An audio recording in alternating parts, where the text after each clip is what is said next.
I gave birth in a gas station bathroom.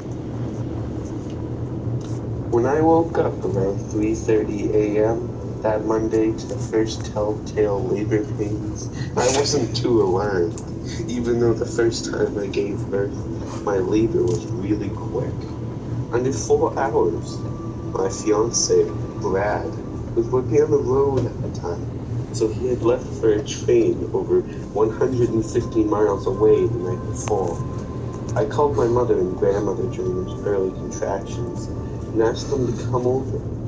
My grandmother would sit with my son, then 7 years old, while my mother drove me to the hospital.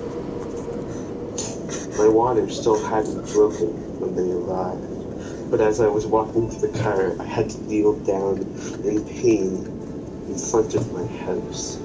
The nearest hospital was in Decatur, about 30 miles away, and the pain overrode any anxiety I had about making it in time. I just wanted to get moving.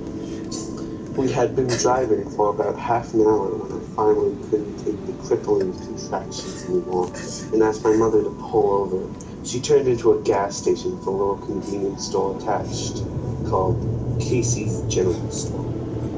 She stayed in the car while I ran past the customers and into the bathroom. I sat on the toilet immediately because I felt an intense need to go. In my first push downward, I felt myself crowning.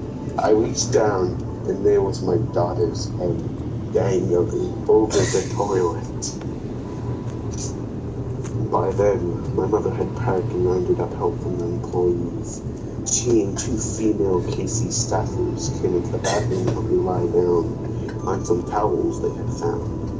My mom was a mess, almost hysterical. So she stayed up by my head while the two ladies, who I later learned the name Tanya and Shannon, helped deliver. My mother called Brad when her head came out, and then again just a minute or so later, and Shannon caught my daughter and wrapped her in an old Casey's uniform. When the ambulance arrived, I was already nursing the baby. It turned out that 3 AMTs had never assisted with a birth before, but of course they were trained in what to do and were completely professional. One cut me as cord and then loaded me into a stretcher.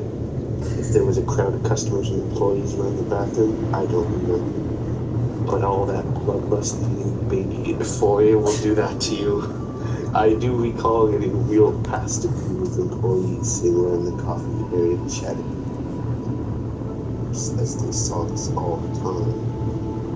The most difficult part of the entire process happened later. I needed to deliver the placenta. The EMTs wanted me to wait until I got to the hospital and was in the care of a doctor. By the time we got there, my cervix was no longer dilated, so the doctor needed to manually dilate my cervix. It was agonizing. But at least by then, Brad had arrived. He got to the hospital around 10 minutes after we did, when Maya, my baby, was around 8 hours old.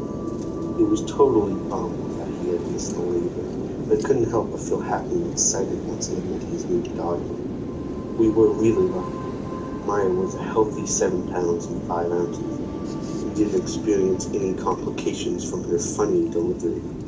As for me, I had lost a lot of blood in the process, and the medical team considered a transfusion, but it wasn't happening. I would have to have stayed in the hospital more days, and I wanted to be home with my family. We messaged a few family members to tell them about Maya's arrival, but I knew the word spread more quickly than usual because random friends started texting me. The